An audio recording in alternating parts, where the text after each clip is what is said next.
When I think about philanthropy and its role and purpose, one of the opportunities in philanthropy is to be responsive. When something is happening, to innovate, be agile, and plant some seeds that might be able to grow more quickly outside of a traditional system to see if they have, real legs, right? Let's be entrepreneurial. We all know that philanthropy is important in education. Many worthwhile organizations rely on the generosity of philanthropic groups who are determined to help kids and schools through their donations. That said, it is clear that the needs of schools have changed, particularly following the pandemic.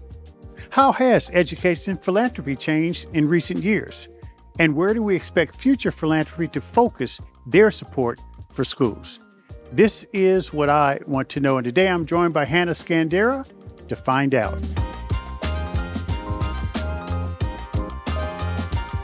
Hanna Skandera is the president and CEO of the Daniels Fund, a private charitable foundation dedicated to making life better for the people of Colorado, New Mexico, Utah, and Wyoming through its grants programs, scholarship programs, and ethics initiatives. Previously, Hanna served as the Secretary of Education for the state of New Mexico. Hanna, welcome to the show. Thanks for having me, Kevin. It's great to be here. There's so much I want to unpack with you. You've had such a stellar career and such a commitment to kids. But I always like to go back to the beginning because as I've known you and known about you, I really don't know much about your background. What drove you to have this interest in education and led you to some of the jobs that you've done over the past few years? Generally, when you're young, some of this stuff sort of creeps in one way or another. I'd love to hear your story. Yeah. I think there are three things that stand out for me and why education and why am I so passionate about it.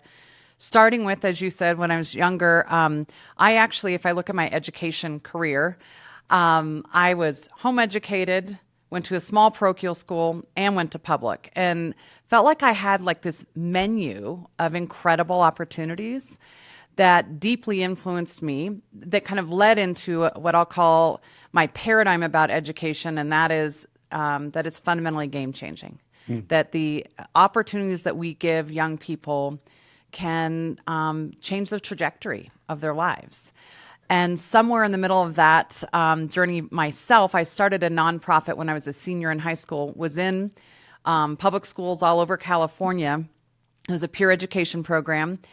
And while I was in these classrooms, I think there just that deep passion and commitment to, I want to be a part of young people's lives and a part of them in a way that I hope makes a big difference and gives them opportunities and prepares the next generation to be leaders and game changers and make history.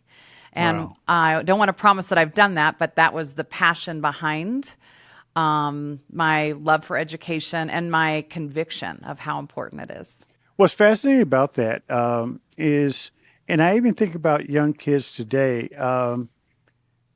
I tell young people, explore and expand your horizons as much as possible. Expose yourself to as many different things as possible, because once that passion is found, you know it. And obviously you knew it at a young age. Yep. I think that is so right. And sometimes I think, and I know we'll probably get into this a little bit, Kevin, but we demand that people excel at a singular thing so early in their age, whether it's sports, which I'm a huge fan of, for youth sports, and played them myself and played through college. But I think there's a danger when we demand that we focus too early and don't allow that rich exploration and discovery for each young person in unique ways that suit them.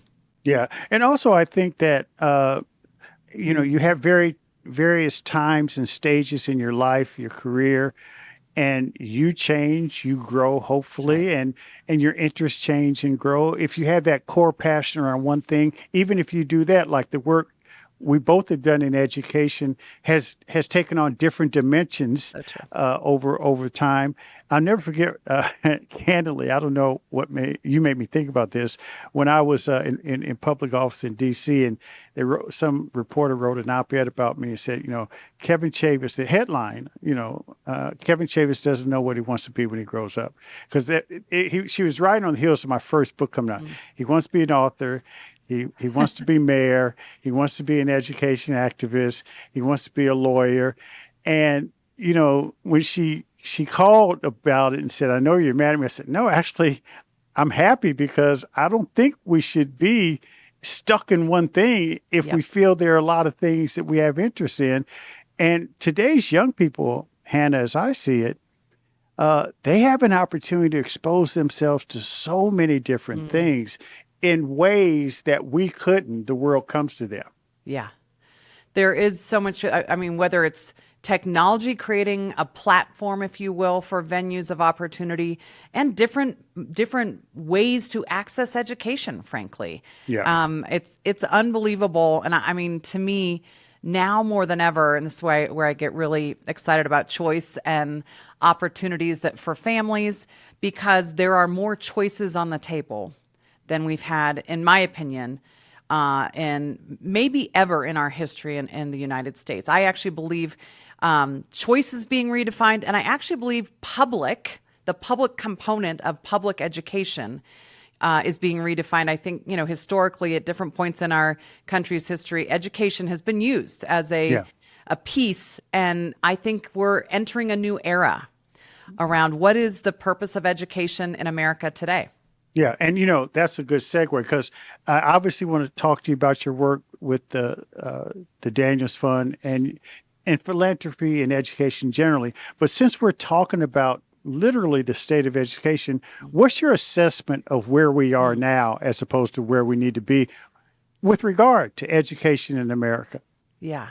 Super high, super low. Do I get to choose both? I just would say, on the one hand, I think we have a crisis on our hands. If you look at how our students, how we came out of the pandemic, we say we had so much learning loss, but we often forget that, and I'm generally speaking across the country. There are exceptions everywhere, and great things to champion. But if we look across the country, I think we had a travesty take place, and now we're in a crisis mode. And we worry about, since COVID, but I wanted to say we were not in a great place before COVID. Exactly. So the starting point wasn't the right starting point. Yeah. And so that's where the crisis comes for me. In the same breath, I am incredibly optimistic, Kevin. I feel like for the first time, and it's not just a feeling, there's great data. There's great data that tells us we're in crises. And there's great data that says parents, 70% of them, in fact, just recently, said, we want choice for our kids. We want to find the best option for them. And they're looking for that. Yeah. And I think there is, we cannot capture the power of parent and student advocacy for themselves and their families. Yeah. And the opportunities that, I said, I think the public side is being redefined. I also think choice is being redefined. We used to think it was private school or charter school. And that was kind of like the non-traditional public and the private system. And now there's, everything from, pods to, I can't even think of all the ideas that are emerging that are just, and you've been a part of much of this. And that is not a crisis. That is an opportunity. It's a huge opportunity. And a lot of the challenges that you rightly pointed out were in existence before COVID. A lot of those challenges became more visible as a result of COVID because parents were able to see and peer into America's classrooms. And as a result, you have this explosion of parent interest and involvement. And then at the same time, we've got this explosion of technology through artificial intelligence and all the advances, drone technology, all this stuff. But at some point, the traditional school district, and you were Secretary of Education in New Mexico, there has to be an embracing of of Agreed. what's possible, because there are a lot of good people in all of these state education offices, but many of them are sort of just one. There's fear, and look, Yes. a lot of us have fear about AI and the like, but then there's also like this thing. We've always done it that way. How do we break through the logjam, or will the forces of what's around us just bust it all open? Yeah. I hope it's both and not either or. And what I mean by that is, I do think the external forces, when 70% of parents, I think for the first time in our history, are saying we're going to actively pursue and desire a choice Yes. other than what is our neighborhood choice right now. It's not working for us in some way, shape, or form. That's pretty darn significant. Yes. So that's an external, and you could say it's deeply internal, but we'll say it's an external force on what we've known as the traditional system. And my hope is that the traditional system, as you've pointed out, have spent over 20 years in leadership roles advocating for serving our students better in the public system. But it's time, we've got to respond. And I would say, I think if we don't, I don't think the parent and family desires are going to change. Yeah. And No. so change is hard. It's scary. But we also, what's at risk if we don't? I think we have to ask that question.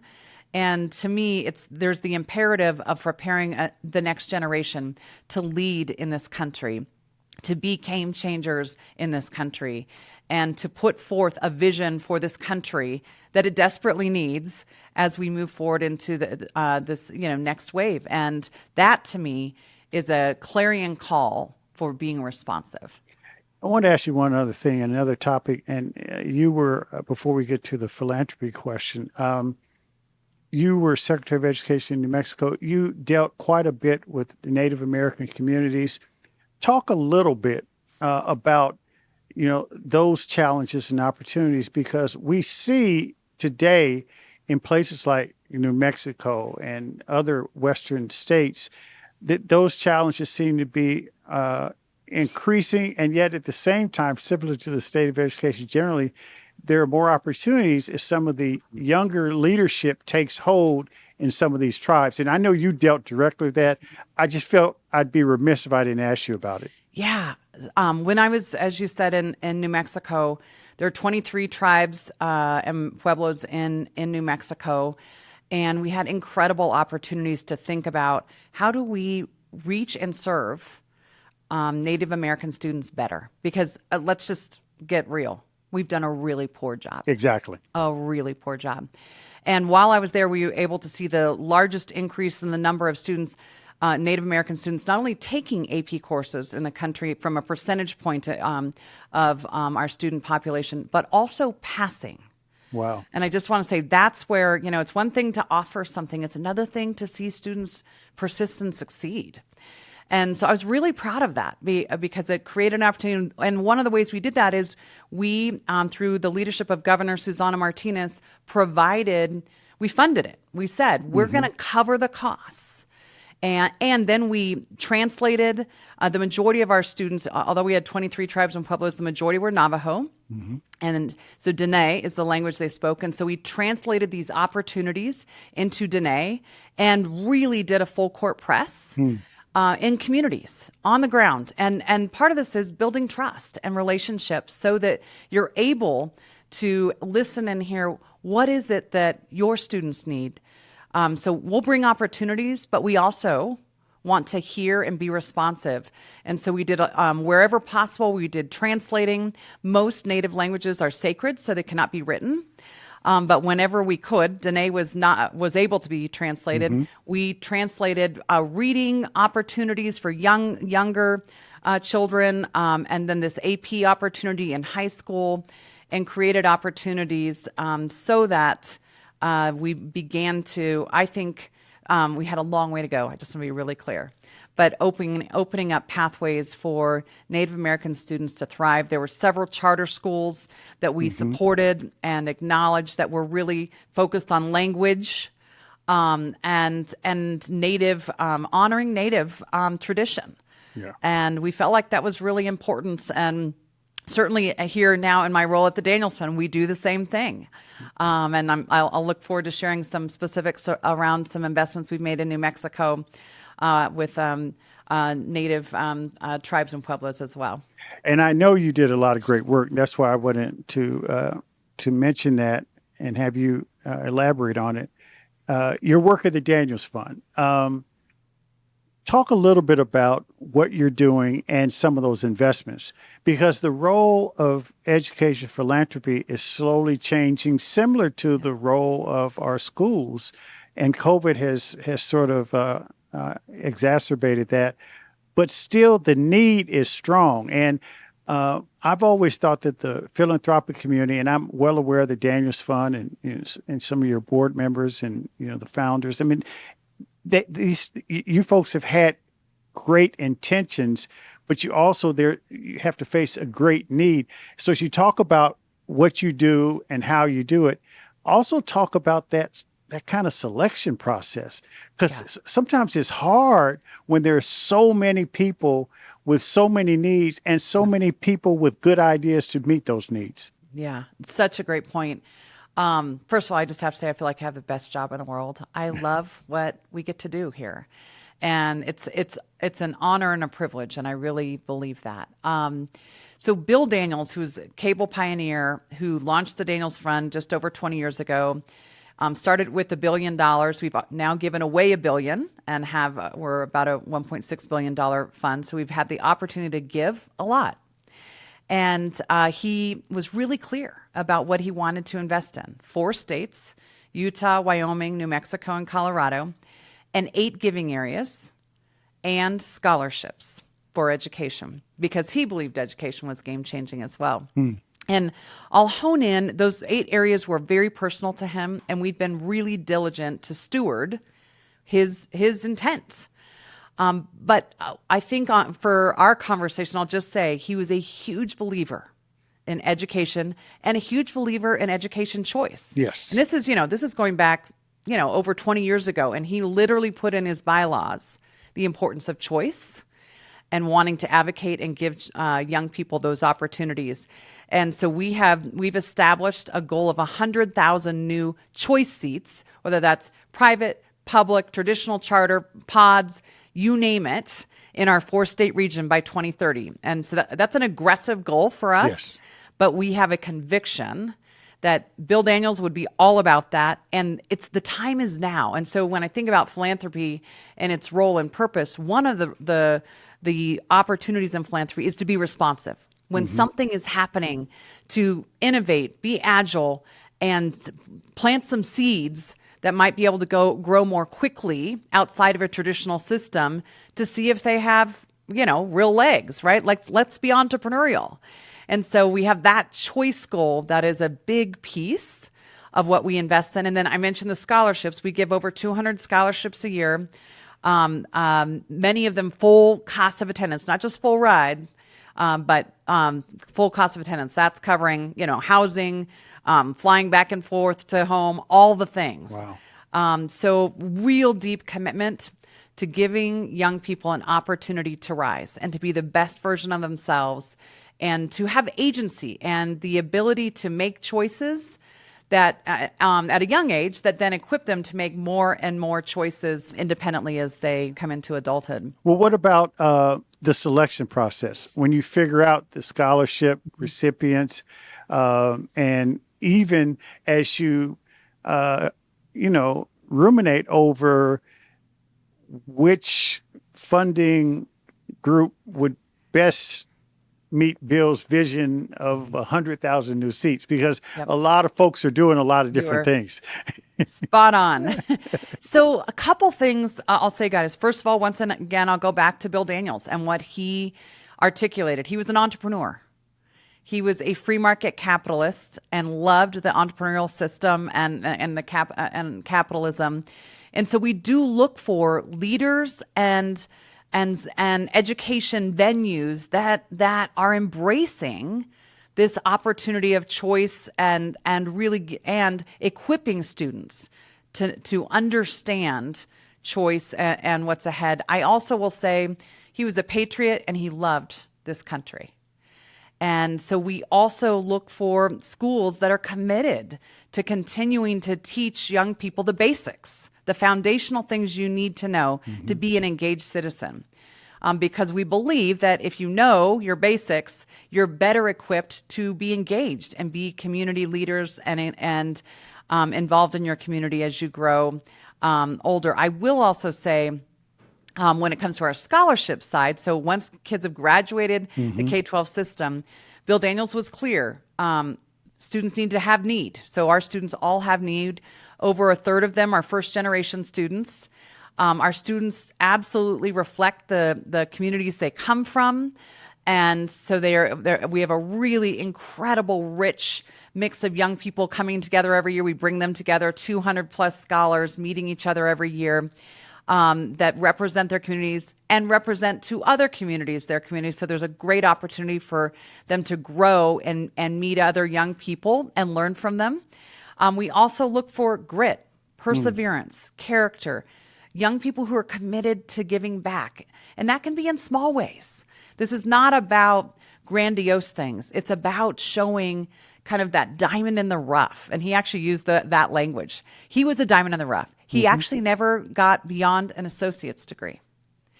And he was just a believer that give people a chance and you won't believe what they will do. And so we look for those young people that they need a chance, but you won't believe what they will do.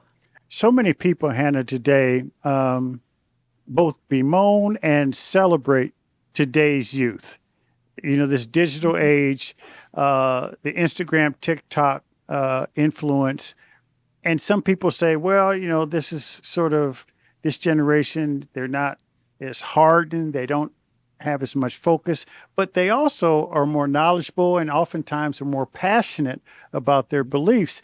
What have you seen just among the student base, you know, in terms of where they are and as it relates to our future? Because, you know, a lot of folks in, you know, older generations are saying, oh, they're not this, but every generation says that. That is true. But when you talk about the things that Bill Daniels believed was important, you know, patriotism and making sure that, you know, you work hard and that you're building something important so you can give back to this country and your community. How would you assess today's young people, young students? I would say both and to what you said. I mean, I think we have it's kind of like, are we in crisis in education or are we in the greatest opportunity that we've ever seen? I would say also with our young people, there's these moments of, listen, we have failed them in many ways early on, whether it's in the basics of reading and math, civic education. That we're not, most communities and districts aren't even providing a civic education anymore. Like, what does it mean to, you know, have 3 branches of government and why? And how might you change something if you wanted to? So on the one hand, I think we do see a lot of space where we have not equipped our young people well with what I'll call the basics. Mm-hmm. And there's this incredible, and you pointed it out, like juxtaposition of that, of our young people are imaginative. They think outside the box. They're very passionate. They want to make a difference. They want to be engaged. And so I think it's the biggest gift we can bring is to bridge generations, right? How do we take the best of our generation and recognize no generation has it all? Yeah. So let's not throw the baby out with the bathwater. Let's build on a solid foundation. There are some things we know that are good to have in our toolkit. And there's a lot of things we don't know. Yeah. And so I think that's and that's always hard, right? To bridge generations. That's a gift, actually, to be able to do that. And I think some folks are a lot better at it than others. And those who figure that out and recognize and find ways to see us first as Americans, right? Mm-hmm. And then how do we build together, recognizing we need a through line for someone little kid who's in pre-K, for someone who's 85 years old. Mm-hmm. What's the through line? How do we find some common spaces that knit us together as incredible people in the great spaces and communities that we live in? And also recognize that to continue to be and have incredible communities, We need the next generation to lead. If you're leading, you are charting new courses. Yeah. You are discovering new spaces and places. And so that tension, it feels like we're walking that out, not just amongst our young people, I might add, but that tension is something that I think we have to fight for, and it is worth fighting for. You're absolutely right. That's well said, Hannah. I just have a couple more questions. And one, now let's step back and talk about the whole area of philanthropic giving in education. And you at the Daniels Fund, you're fortunate because Bill Daniels, who I had the pleasure of meeting many, many years ago, he was very clear about what he wanted. So there was direction that you can follow to a T, if you will. Agreed. A lot of education foundations and philanthropic organizations go through strategic planning processes. The clarity isn't the same, and there's a lot of movement. They're trying to figure out, well, we should support this, and then they have this internal debate, and they change and go into something else.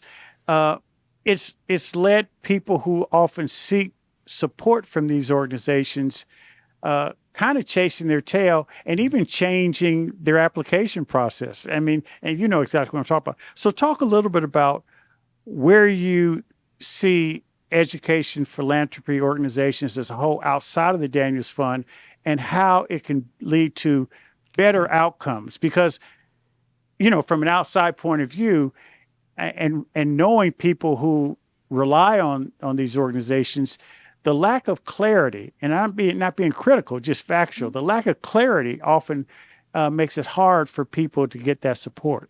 Such a great point, Kevin. And I think there's 3 or 4 things that pop for me in responding to your question. First, I was a grantee of the Daniels Fund when I was the Secretary for Education. So I know firsthand what it's like to be a grantee.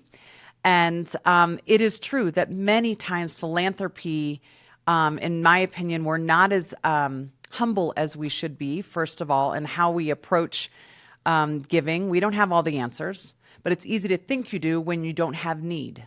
Need creates questions and hunger. And so I think for us here at the Daniels Fund, we've really tried to embrace this, stewardship of Bill Daniels' vision. So sticking to those bylaws and et cetera, a humility and recognizing that each one of us, Bill Daniels believed in changing one life at a time. And each one of us has needed that at some moment in our lives in some way. So how do we serve that in a way that's consistent, but agile and entrepreneurial? So in education, we will always fund education. But guess what? We just talked about it. Choice is being redefined. Yeah. So there's an incredible opportunity to be agile within that space. But also recognize that we're going to stay the course. And for us, that has meant a focus on what I call seats, right? Growing the opportunities for kids. And so we've been pretty laser focused. Mm-hmm. You mentioned strategic plans. We have a goal, not a strategic plan, but a goal that by 2030, we'll have 100,000 new choice seats in our 4-state region. We're sticking to that. We make decisions based on that. And we've been very open and transparent about that. So I think that's really important. Be open, be transparent, be humble, and be a learner, and then be responsive and agile. So I think of our scholarship program.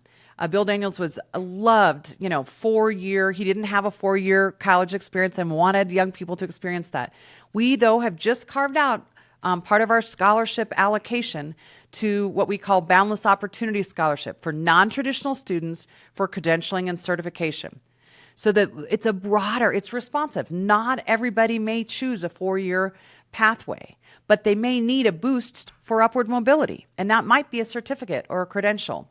So I think being responsive to what the changes we just launched. I'm dying to talk about this, Kevin. I hope it's okay. No, go right ahead. We've launched this Civics Bee for middle schoolers. Oh, wow. That's great. And it ties into education for me. Obviously, it's for middle schoolers around basic civic education. And we've just launched a pilot with Khan Academy called Conmigo. It's a chat bot that helps students study for the Civics Bee. So that's innovative. That is cutting edge. It's a pilot.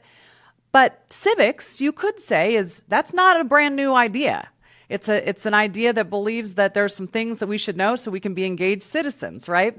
And so we're super excited about this Civics Bee, and we're trying to think about what are those innovative ways to reach young people today, new venues, new ways of learning that reach them and are inspiring to them, and still cover those basics, those foundational pieces and truths. And I think when it comes to philanthropy, we should be clear, humble, but also responsive to a changing time. And those are tensions that need to be held. Yeah, that's really, really important. This is the last question, and it's along the same lines, Hannah. This is what I really want to know. When you look at the philanthropic landscape as it relates to education in the future, do you see philanthropy generally increase over the next several years?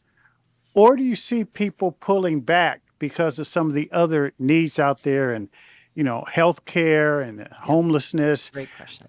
And so just give me your opinion on where the idea of philanthropy and education stands going forward. So if I had to, I would say on the whole, I think I've seen a bit of, you used the word pullback, a little bit of pullback across the country writ large. And I think that is because other needs have surfaced. I also think, and this is a shout out to all of us, to work together. It is easy to divide on issues right now. Mm-hmm. We cannot afford to divide on this issue. And so I think there's, two dynamics, other priorities, yes, and there's very important things emerging. But education is pretty foundational, and we've always found ways to work together in that, and we need to continue to. So I think it's a both and. Once again, I think there's this opportunity right now for philanthropy to play a huge role in creating this larger ecosystem of education so that parents have choices. And this is a time to press in, not pull back. And some of the other issues that we're deeply concerned about, and we invest in, whether it's homelessness, addiction, I could go down the list, right? I mean, they're deep and wide. Mental health, we invest in youth sports. So I'm not saying they're not important. I am saying, though, that education also is often a pretty important piece in the solution, if you will. Absolutely. Well, Hanna Skandera, thank you so much. I really appreciate having you on the show, and I look forward to all you do in the future. Do even more of it. Thanks again for joining What I Want to Know. Thank you, Kevin. It's a pleasure to be here. Thanks for listening to What I Want to Know. Be sure to follow and subscribe to the show on Apple Podcasts, Spotify, or your favorite podcast app so you can explore other episodes and dive into our discussions on the future of education. And write a review of the show. I also encourage you to join the conversation and let me know what you want to know using hashtag WIWTK on social media. That's hashtag WIWTK. For more information on Stride and online education, visit stridelearning.com. I'm your host, Kevin P. Chavous. Thank you for joining What I Want to Know.